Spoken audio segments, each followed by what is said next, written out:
Kashmir conflict human rights abuses. Indian-administered Kashmir. Human rights abuses such as extrajudicial killings and rapes have been committed by Indian forces in Kashmir. Militants have also committed crimes, but their crimes pale in comparison to the crimes of Indian forces. Crimes by state forces are done inside Kashmir Valley, which is the location of the present conflict. The 2010 Chatham House opinion poll of the people of Indian-administered Jammu and Kashmir found that overall concern, in the entire state, over human rights abuses was 43%. In the surveyed districts of the Muslim-majority Kashmir Valley, where the desire for independence is strongest, there was a high rate of concern over human rights abuses. 88% in Baramulla, 87% in Srinagar, 73% in Anantnag and 55% in Bajam. However, in the Hindu-majority and Buddhist-majority areas of the state, where pro-India sentiment is extremely strong, concern over human rights abuses was low. Only 3% in Jammu expressed concerns over human rights abuses. According to Honorable Adolphus Towns of the American House of Representatives, around 90,000 Kashmiri Muslims have been killed by the Indian government since 1988. Human Rights Watch says armed militant organizations in Kashmir have also targeted civilians, although not to the same extent as the Indian security forces. Since 1989, over 50,000 people are claimed to have died during the conflict. Data released in 2011 by Jammu and Kashmir government stated that, in the last 21 years, 43,460 people have been killed in the Kashmir insurgency. Of these, 21,323 are militants, 13,226 civilians killed by militants, 3,642 civilians killed by security forces, and 5,369 policemen killed by militants, according to the Jammu and Kashmir government data. Jammu and Kashmir Coalition of Civil Society says there have been 70,000 plus killings, a majority committed by the Indian Armed Forces. Several international agencies and the UN have reported human rights violations in Indian-administered Kashmir. In a 2008 press release, the OCHR spokesman stated the Office of the High Commissioner for Human Rights is concerned about the recent violent protests in Indian-administered Kashmir that have reportedly led to civilian casualties as well as restrictions to the right to freedom of assembly and expression. A 1996 Human Rights Watch report accuses the Indian military and Indian government-backed paramilitaries of committing serious and widespread human rights violations in Kashmir. Jammu and Kashmir Coalition of Civil Society labels the happenings in Kashmir as war crimes and genocide and have issued a statement that those responsible should be tried in court of law. Some of the massacres by security forces include Gawakdal massacre, Zakura and Tangpura massacre and Handwara massacre. Another such alleged massacre occurred on January 6, 1993 in the town of Sapari. Time magazine described the incident as such: in retaliation for the killing of one soldier, paramilitary forces rampaged through Sapari's market, setting buildings ablaze and shooting bystanders. The Indian government pronounced the event unfortunate and claimed that an ammunition dump had been hit by gunfire, setting off fires that killed most of the victims.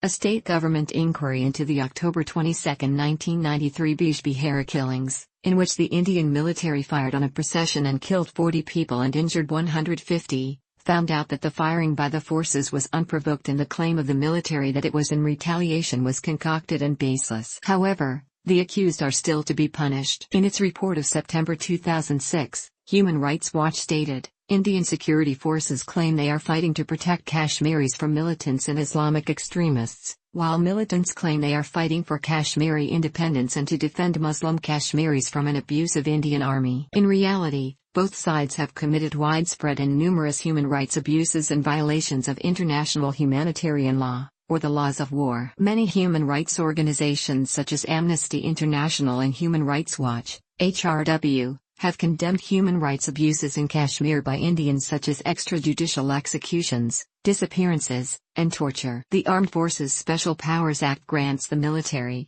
wide powers of arrest, the right to shoot to kill, and to occupy or destroy property in counterinsurgency operations. Indian officials claim that troops need such powers because the army is only deployed when national security is at serious risk from armed combatants. Such circumstances, they say, call for extraordinary measures. Human rights organizations have also asked the Indian government to repeal the Public Safety Act, since a detainee may be held in administrative detention for a maximum of 2 years without a court order.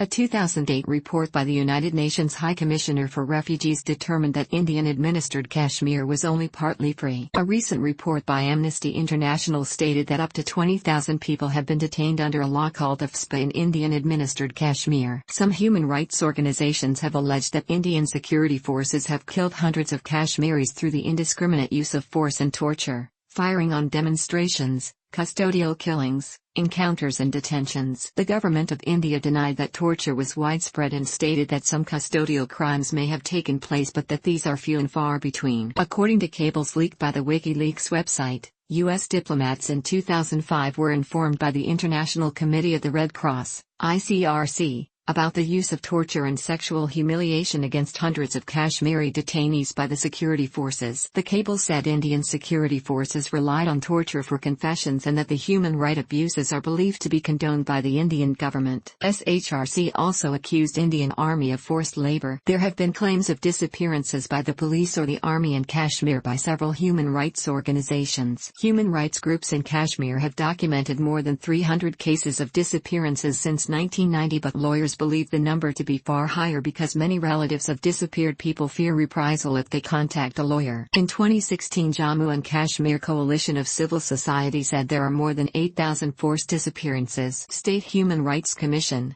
SHRC, has found 2,730 bodies buried into unmarked graves, scattered in 3 districts, Bandipora, Baramulla, and Kupwara, of North Kashmir, believed to contain the remains of victims of unlawful killings and enforced disappearances by Indian security forces. SHRC stated that about 574 of these bodies have already been identified as those of disappeared locals. In 2012, the Jammu and Kashmir state government stripped its State Information Commission, SIC, department of most powers after the commission asked the government to disclose information about the unmarked graves. This state action was reportedly denounced by the former National Chief Information Commissioner. Amnesty International has called on India to unequivocally condemn enforced disappearances and to ensure that impartial investigations are conducted into mass graves in its Kashmir region. The Indian State Police confirms as many as 331 deaths while in custody and 111 enforced disappearances since 1989.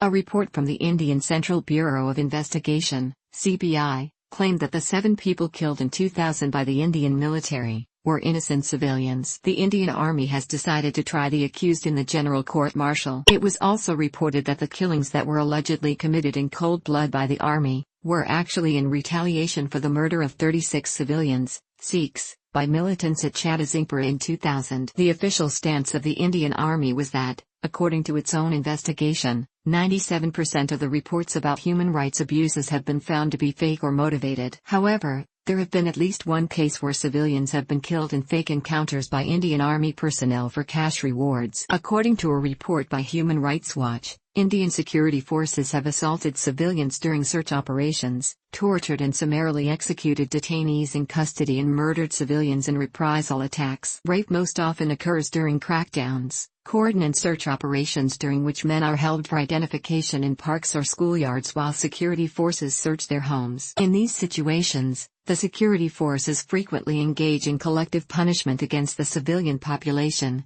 most frequently by beating or otherwise assaulting residents, and burning their homes. Rape is used as a means of targeting women whom the security forces accuse of being militant sympathizers. In raping them, the security forces are attempting to punish and humiliate the entire community. The allegation of mass rape incidents as well as forced disappearances are reflected in a Kashmiri short documentary filmed by an independent Kashmiri filmmaker, The Ocean of Tears, produced by a non-governmental non-profit organization called the Public Service Broadcasting Trust of India and approved by the Ministry of Information and Broadcasting, India. The film depicts mass rape incidents in Kunan, Pashpura and Shopian as facts and alleges that Indian security forces were responsible. Medicine Sans Frontières conducted a research survey in 2005 that found 11.6% of the interviewees who took part had been victims of sexual abuse since 1989. This empirical study found that witnesses to rape in Kashmir was comparatively far higher than the other conflict zones such as Sierra Leone and Sri Lanka. 63% of people had heard of rape and 13% of the people people had witnessed a rape. Dr. Seema Qazi holds the security forces more responsible for raping than militants due to rape by the former being larger in scale and frequency. In areas of militant activity, the security forces use rape to destroy morale of Kashmiri resistance. Dr. Seema Qazi says these rapes cannot be ignored as rare occurrences, nor should be ignored the documented acknowledgement of individual soldiers that they were ordered to rape. Qazi explains rape in Kashmir as a cultural weapon of war. In the particular context of Kashmir, where an ethnic Muslim minority population is subject to the repressive dominance of a predominantly Hindu state, the sexual appropriation of Kashmiri women by state security forces exploits the cultural logic of rape, whereby the sexual dishonor of individual women is coterminous with the subjection and subordination of Kashmiri men and the community at large. Former Chief Justice of Jammu and Kashmir High Court noted in his report on human rights in Kashmir, "It is hard to escape the conclusion that the security forces, who are overwhelmingly Hindu and Sikh, see it as their duty to beat an alien population into submission." Some surveys have found that in the Kashmir region itself, where the bulk of separatist and Indian military activity is concentrated, popular perception holds that the Indian armed forces are more to blame for human rights violations than the separatist groups. Amnesty International criticized the Indian military regarding an incident on April 22, 1996. When several armed forces personnel forcibly entered the house of a 32-year-old woman in the village of Wawusa in the Rangrath district of Jammu and Kashmir. They reportedly molested her 12-year-old daughter and raped her other 3 daughters, aged 14, 16, and 18. When another woman attempted to prevent the soldiers from attacking her 2 daughters, she was beaten. Soldiers reportedly told her 17-year-old daughter to remove her clothes so that they could check whether she was hiding a gun. They molested her before leaving the house. According to an op-ed published in a BBC journal, the emphasis of the movement after 1989 soon shifted from nationalism to Islam. It also claimed that the minority community of Kashmiri Pandits, who have lived in Kashmir for centuries, were forced to leave their homeland. Reports by the Indian government state 219 Kashmiri Pandits were killed and around 140,000 migrated due to militancy, while over 3,000 remained in the valley. The local organization of Pandits in Kashmir, Kashmir Pandit Sangh Harsh Samiti, claimed that 399 Kashmiri Pandits were killed by insurgents. Al Jazeera states that 650 Pandits were murdered by militants. Human Rights Watch also blamed Pakistan for supporting militants in Kashmir. In same 2006 report it says, "There is considerable evidence that over many years Pakistan has provided Kashmiri militants with training, weapons, funding and sanctuary. Pakistan remains accountable for abuses committed by militants that it has armed and trained. Our people were killed. I saw a girl tortured with cigarette butts. Another man had his eyes pulled out and his body hung on a tree. The armed separatists used a chainsaw to cut our bodies into pieces. It wasn't just the killing but the way they tortured and killed." The violence was condemned and labeled as ethnic cleansing in a 2006 resolution passed by the United States Congress. It stated that the Islamic terrorists infiltrated the region in 1989 and began an ethnic cleansing campaign to convert Kashmir into a Muslim state. According to the same resolution, since then nearly 400,000 Pandits were either murdered or forced to leave their ancestral homes. According to a Hindu American Foundation report, the rights and religious freedom of Kashmiri Hindus have been severely curtailed since 1989. When there was an organized and systematic campaign by Islamist militants to cleanse Hindus from Kashmir. Less than 4,000 Kashmiri Hindus remain in the valley, reportedly living with daily threats of violence and terrorism. Sanjay Tikku, who heads the KPSS, an organization which looks after Pandits who remain in the valley, says the situation is complex. On one hand, the community did face intimidation and violence, but on the other hand he says there was no genocide or mass murder as suggested by Pandits who are based outside of Kashmir. The displaced Pandits, many of whom continue to live in temporary refugee camps in Jammu and Delhi, are still unable to safely return to their homeland. The lead in this act of ethnic cleansing was initially taken by the Jammu and Kashmir Liberation Front and the Hizbul Mujahideen. According to Indian media, all this happened at the instigation of Pakistan's Inter-Services Intelligence, ISI, by a group of Kashmiri terrorist elements who were trained, armed and motivated by the IC. Reportedly, organizations trained and armed by the IC continued this ethnic cleansing until practically all the Kashmiri Pandits were driven out after having been subjected to numerous indignities and brutalities such as rape of their women, torture, forcible seizure of property etc. The separatists in Kashmir deny these allegations. The Indian government is also trying to reinstate the displaced Pandits in Kashmir.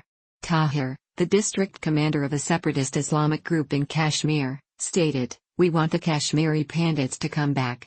They are our brothers. We will try to protect them." But the majority of the Pandits, who have been living in pitiable conditions in Jammu, believe that, until insurgency ceases to exist, return is not possible.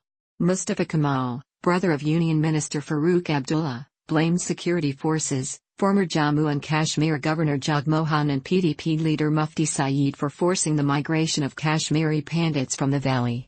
Jagmohan denies these allegations. Pro-India politician Abdul Rashid says Pandits forced the migration on themselves so Muslims can be killed. He says the plan was to leave Muslims alone and bulldoze them freely. The CIA has reported that at least 506,000 people from Indian-administered Kashmir are internally displaced, about half of who are Hindu Pandits. The United Nations Commission on Human Rights, UNCR, reports that there are roughly 1.5 million refugees from Indian-administered Kashmir, the bulk of who arrived in Pakistan-administered Kashmir and in Pakistan after the situation on the Indian side worsened in 1989 insurgency. Pakistan-administered Kashmir. Azad Kashmir. Harvardian Mehboob Makhdoumi writes that human rights violations in Pakistani-administered part of Kashmir are not comparable with human rights violations in Indian-administered Kashmir.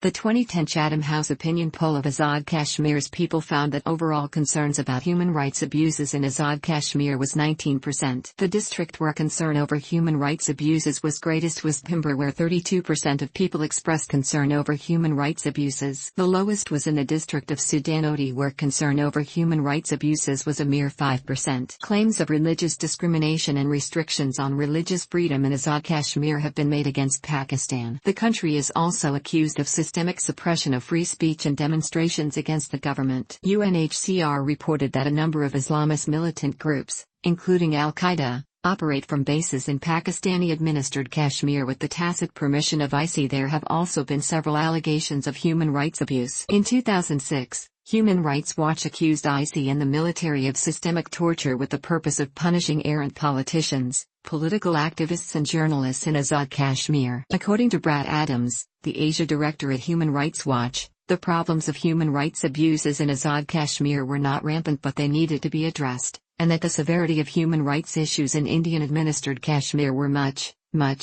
greater. A report titled Kashmir, Present Situation and Future Prospects, submitted to the European Parliament by Emma Nicholson, was critical of the lack of human rights, justice, democracy, and Kashmiri representation in the Pakistan National Assembly. According to the Human Rights Commission of Pakistan, Pakistan's IC operates in Pakistan-administered Kashmir and is accused of involvement in extensive surveillance, arbitrary arrests, torture, and murder. The 2008 report by the United Nations High Commissioner for Refugees determined that Pakistan-administered Kashmir was not free. According to Shaukat Ali, chairman of the International Kashmir Alliance, on one hand Pakistan claims to be the champion of the right of self-determination of the Kashmiri people, but she has denied the same rights under its controlled parts of Kashmir and Gilgit-Baltistan. After the 2011 elections, Azad Kashmir Prime Minister Sardar Atike Ahmad Khan stated that there were mistakes in the voters' list which have raised questions about the credibility of the elections. In December 1993,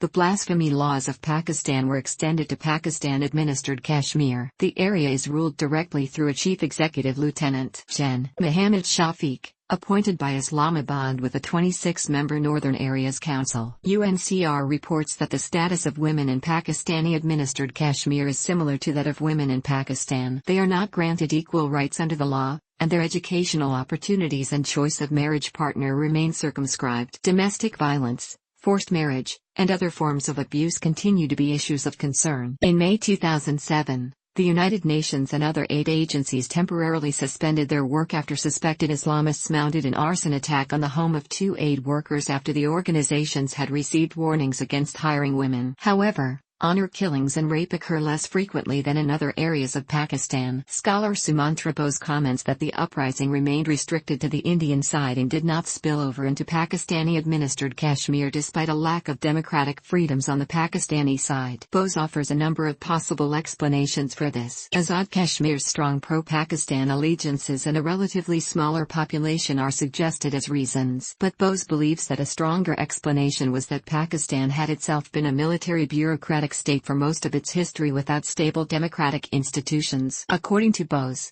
the Kashmiri Muslims had higher expectations from India, which turned out to be a moderately successful democracy, and it was in this context that Kashmiri Muslim rage spilled over after the rigging of the elections in 1987. The residents of Azad Kashmir are also mostly Punjabi, differing in ethnicity from Kashmiris in the Indian-administered section of the state.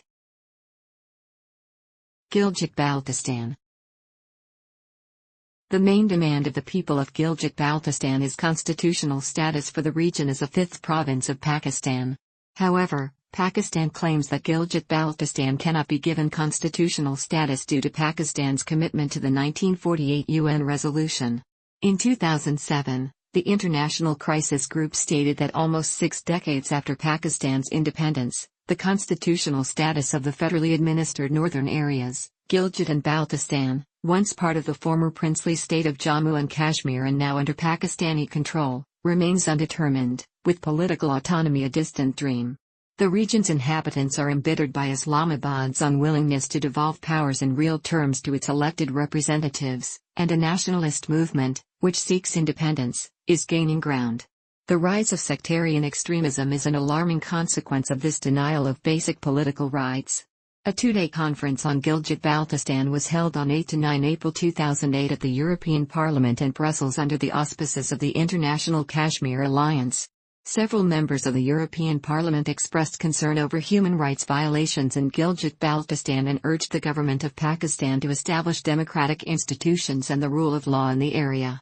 In 2009, the Pakistani government implemented an autonomy package for Gilgit-Baltistan, which entails rights similar to those of Pakistan's other provinces. Gilgit-Baltistan thus gains province-like status without actually being conferred such status constitutionally. Direct rule by Islamabad has been replaced by an elected legislative assembly under a chief minister. The 2009 reform has not satisfied locals who demand citizenship rights, and it has continued to leave Gilgit-Baltistan's constitutional status within Pakistan undefined, although it has added to the self-identification of the territory. According to Anti-Amato Bouzis, the PPP-led Pakistani government had attempted a compromise between its official position on Kashmir and the demands of a population where the majority may have pro-Pakistan sentiments.